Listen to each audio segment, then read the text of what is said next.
Hi, welcome to my channel. I'm Dr. Paco. I'm an award-winning clarinetist, private music teacher, and self-published composer. On this channel, you'll find vlogs, tips for musicians, and even some of my own compositions. I'm sharing everything I've learned and everything that keeps me inspired as a musician. This first video is all about my insane January. You'll get a little behind the scenes of my small business, FJD Music. It's where I sell my sheet music and compose music for clients. It's a little chaotic, but hey, it's my first video. Testing.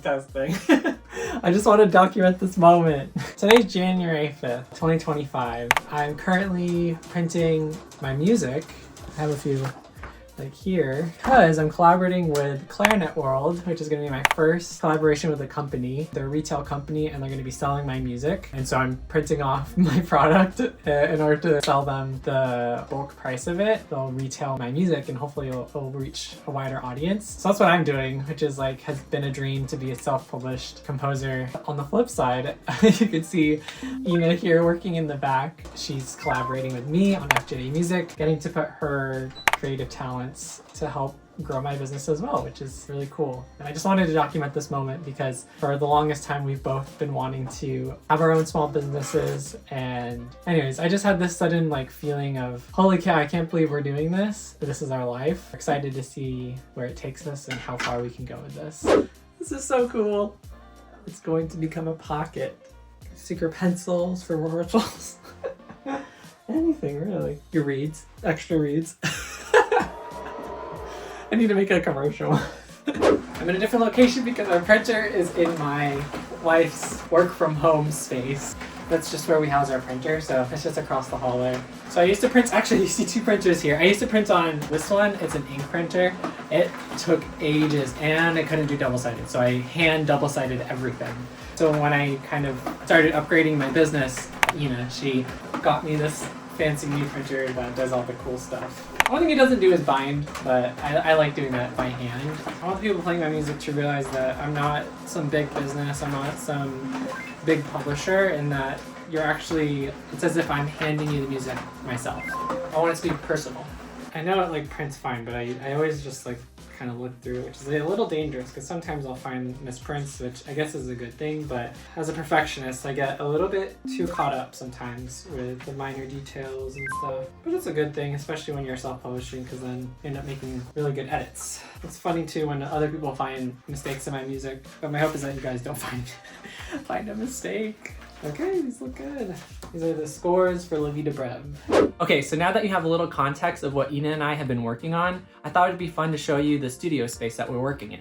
The room we had envisioned was kind of half of the room is where I'd be doing my composing, writing music, printing music, teaching sometimes in here, and then the other half is Ina's kind of craft space and where she can house and have access to all of her crafting supplies and stuff. We had something like this when we lived in an apartment, but it was definitely not to this scale. So I'll start with my space. So here you can see I'm printing. So I have my standing computer, which I use there. So I have my standing computer here, which is nice. So then sometimes I'll put a walking pad under here so I can work and walk at the same time. We work off of a Mac Studio, which is a new addition to our business. It's been really helpful.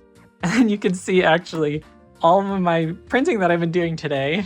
I've got just music kind of scattered all over. Here's some already like ready to go pieces right there. So yeah, this is my half. I have like kind of my music library in there. Here is all of my binding material, shipping material. There's some more binding materials in those little drawers over there as well. Let's go on to Ina's craft studio. So here we have an island. She really likes this island. I love my island. We have this in the apartment. Yeah, I use it too when I bind. It's great for crafting. You can stand, walk around it. Underneath the island, that's where we house the Cricut. This normally is not here. Ina's just using it because she's making these awesome pockets that we're adding to the merch over there. Ina's doing an amazing job working with Cricut and sewing. So the clothing that you see on this rack here, so our idea, we wanted to have merch, but we also didn't want to just like add to clothing waste basically with just merch. So our idea to help reduce the clothing waste was to actually make sure that all of our shirts and materials that we're using is all pre-loved, upcycled clothing, which is really cool. But we hand selected each of these clothing material, making sure that it was, not stained, and or if it was, we can clean it out, making sure it wasn't too used, it wasn't damaged beyond repair, stuff like that. And definitely they're really clean. Ina's been putting her kind of creative touch on it and just adding some fun designs. There's my logo, some pockets on some of these. Maybe give an example like that. Have different placements of the logo. Like here's one on the sleeve. Really, really cool. There's Ina working away.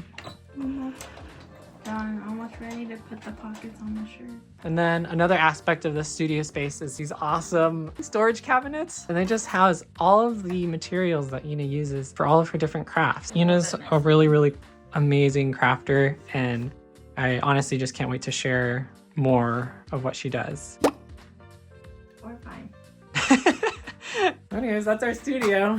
Okay, back to printing. I'm so grateful for the studio space, and there's a lot of exciting things coming for FGD Music. The next clip you're about to see is more of a true day in my life, and I also share more insights into my work as a professional musician, and more so a composer. Okay, so today is January 6th. I have a lot to do today. It's basically the week of Low ClarinetFest 2025, and so I'm preparing a lot. Kind of on my to-do list, I've got to finish binding all that music I printed yesterday. I have to kind of do some back-end stuff as far as like the products. Also posting today, so I've got to get my post up on Instagram. I'm also teaching today. I'm actually starting a new student today, so that's really exciting. The orchestra that I play in, they are starting back up today as well, and I have a giant stack of music that I have to kind of review and go through. So it's a really, really busy day. I thought it'd be fun to vlog.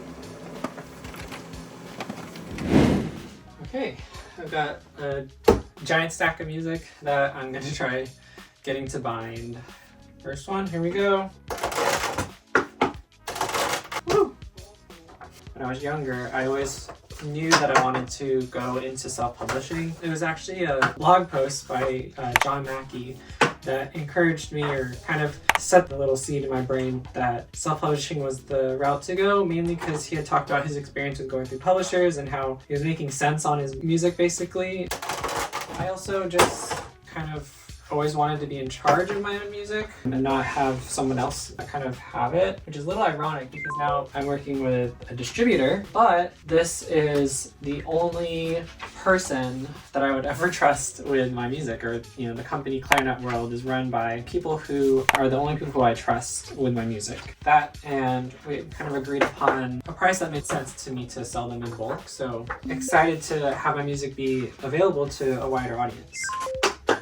So this first batch of scores that I'm binding right now, they're one of the first things that I knew I would want to sell on my website. The quartet I was in was kind of needing some pieces to play that weren't like monstrous. If you know the Teresa Martin piece, it's a fabulous piece if you ever get the chance to play it. But it is monstrous. It's kind of an insane piece. And so as a freshman in college, maybe some people are really good and can play as a freshman in college, but I was not one of those people. And so me and my friends needed other music to play. And so I arranged these pieces. They seem easy or whatever, but my philosophy is that you can learn something from all music. You can play what's on the page and kind of just be kind of elementary about it, or you could really polish it and make it something special. And so these pieces are really good for pretty much any group, advanced, intermediate, beginner, whatever. So another really exciting thing about these pieces, they were recently recorded by Christine Dizon for her next album. So be on the lookout for that. I think she said she wants to release it in spring of 2025. So I'll keep you updated on that. This piece here, Loop 101 South, one of my favorite pieces that I've written. It's based on minimalist music. When I was working my non-music kind of day job, when I couldn't really sustain myself on just music jobs, I would drive a lot on the freeway, and specifically Loop 101 South here in Arizona. So I would listen to a lot of minimalist music just because it kind of made the drive go by faster. I could kind of get into a meditative state and zone out for a little bit. And so I really took that inspiration of listening to minimalist music and kind of came up with my own, or what I envisioned I would want to hear on drives and things. And so Loop 101 South has a special place in my heart because I wrote it in a very kind of difficult time in my life, especially when first starting out in music. At least in my journey, I had to do a handful of non-music related jobs. When I think of this piece, I really appreciate kind of that hard work I put in back then to kind of get to me where I am now. So I'm very thankful for that version of myself. All the late nights and kind of early mornings and the grind that I did, and it really kind of got me to where I am today.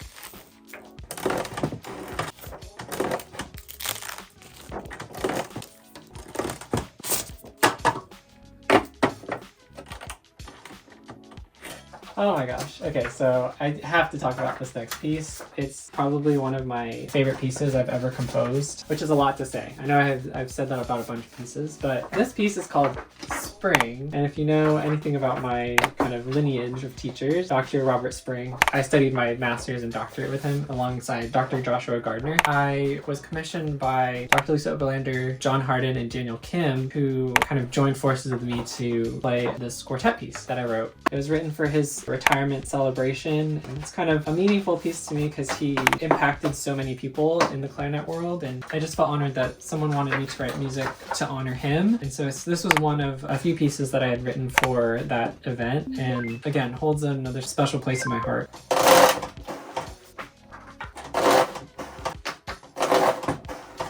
Wow, I talked a lot. Believe it or not, I'm an introvert, so I'm pretty proud of myself for talking that much. Here's how the rest of that day went.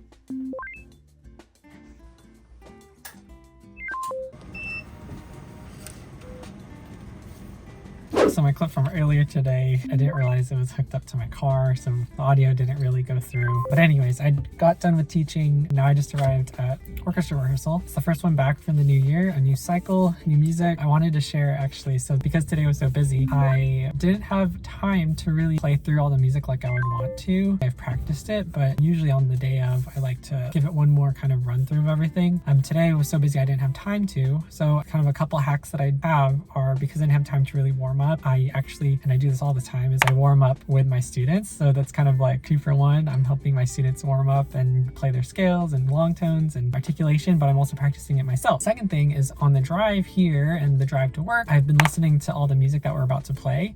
And so that's a way of score studying. So it's kind of practice without practicing on your horn. So I just wanted to share those couple tips. So I'm gonna go run to rehearsal. I'll try to record a couple of clips in there, but we'll see if I get too shy. Anyways, wish me luck. It's off to rehearsal, and yeah, the busy day continues.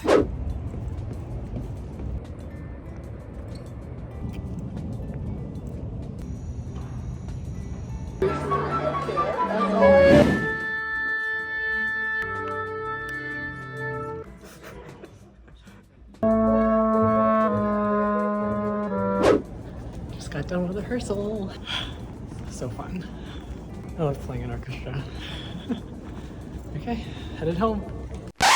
Okay, so I'm new to this long form style of video, so I kind of dropped the ball on recording the rest of the month horizontally. But here are a few clips of how the rest of my month went. Let's start off with Low ClarinetFest. Low ClarinetFest was an amazing experience. I collaborated with Clarinet World to share my music with a wider audience, and I also launched FJD Music's first clothing merch. I also had 3 of my pieces premiered, and I'm so grateful for everyone that came up to me saying hello, and I can't wait for the next one. I ended the month with a fun concert with Tempe Winds, which is a local concert band that I play with. I got to play a wide range of music by diverse composers, and I also got to play E-flat clarinet. So as I get used to this long form style of video, I promise to try to record a bit more of my next month. There's a lot of exciting things happening in February. I'll be going to TMEA for the first time, which is really exciting, so I'm going to document my time there as well. I'll be playing a concert with Tempe Symphony Orchestra, which is a local orchestra I play with. There's so many exciting things happening, and I'm really excited to share it with you. So make sure to hit that subscribe button and turn on notifications so you don't miss an upload. If you could, like and comment on this video to help me connect to more musicians out there. Also, don't forget to follow me on Instagram, where you get to keep up with me a little bit more day to day. Until the next video, bye!